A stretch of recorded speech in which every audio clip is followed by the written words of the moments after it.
ফটোশপের মাধ্যমে আপনি চাইলে প্রফেশনাল ওয়েতে এই ফটোটার গ্লোয়িং ভাব অথবা ব্রাইটনেস বাড়াতে পারেন। তার জন্য আমাদের করতে হবে লেয়ার থেকে অ্যাডজাস্টমেন্ট লেয়ারে ক্লিক করব। এরপর কার্ভসে আমরা ক্লিক করব।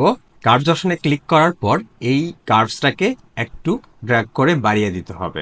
আমি এই কার্ভসটাকে একটু বাড়িয়ে দিচ্ছি।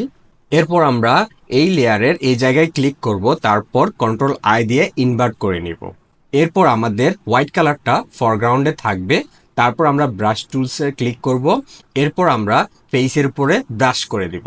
ফেসের উপর ভালোভাবে ব্রাশ করার পর আমরা কার্ভস লেয়ারের অপাসিটিটা একটু কমায় দিব।